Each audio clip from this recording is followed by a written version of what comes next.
America's wars and the U.S. debt crisis.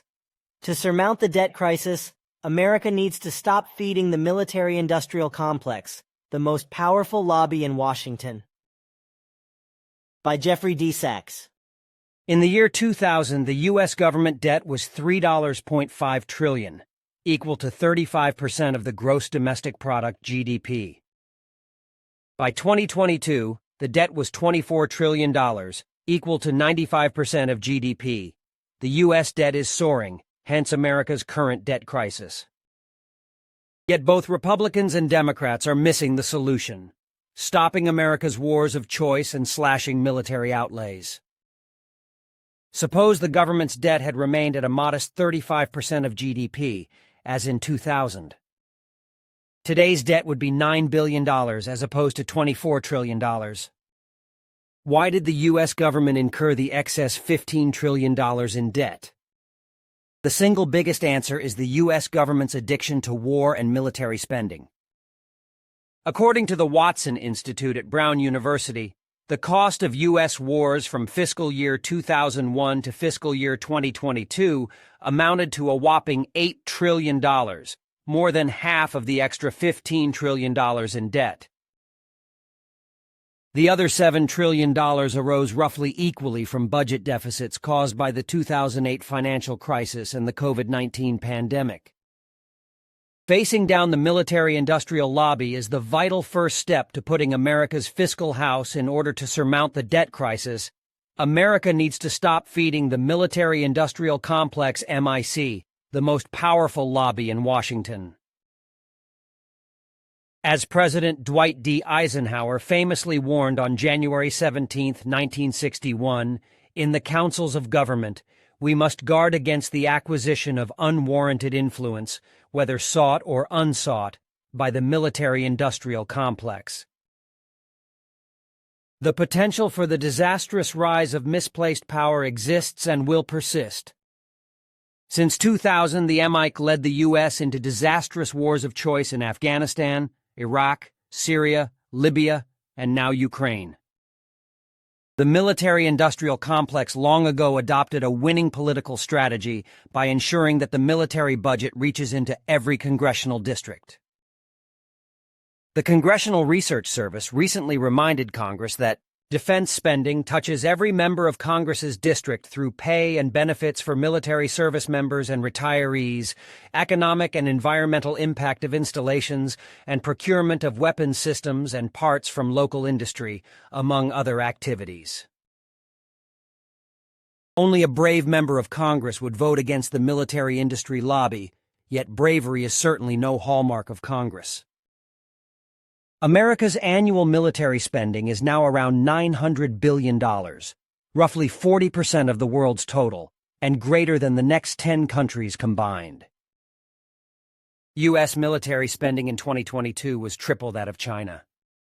According to Congressional Budget Office, the military outlays for 2024 to 2033 will be a staggering $10.3 trillion on current baseline.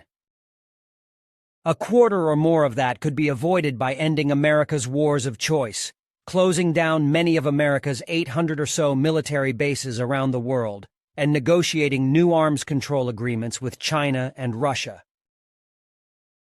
Yet instead of peace through diplomacy and fiscal responsibility, the MIC regularly scares the American people with a comic book-style depictions of villains whom the U.S. must stop at all costs. The post-2000 list has included Afghanistan's Taliban, Iraq's Saddam Hussein, Syria's Bashar al-Assad, Libya's Muammar Gaddafi, Russia's Vladimir Putin, and recently China's Xi Jinping. War, we are repeatedly told, is necessary for America's survival. A peace-oriented foreign policy would be opposed strenuously by the military-industrial lobby, but not by the public. Significant public pluralities already want less, not more, U.S. involvement in other countries' affairs, and less, not more, U.S. troop deployments overseas. Regarding Ukraine, Americans overwhelmingly want a minor role 52% rather than a major role 26% in the conflict between Russia and Ukraine. This is why neither Biden nor any recent president has dared to ask Congress for any tax increase to pay for America's wars. The public's response would be a resounding no. While America's wars of choice have been awful for America, they have been far greater disasters for countries that America purports to be saving. As Henry Kissinger famously quipped, to be an enemy of the United States can be dangerous, but to be a friend is fatal. Afghanistan was America's cause from 2001 to 2021, until the U.S. left it broken, bankrupt, and hungry. Ukraine is now in America's embrace, with the same likely results: ongoing war, death, and destruction.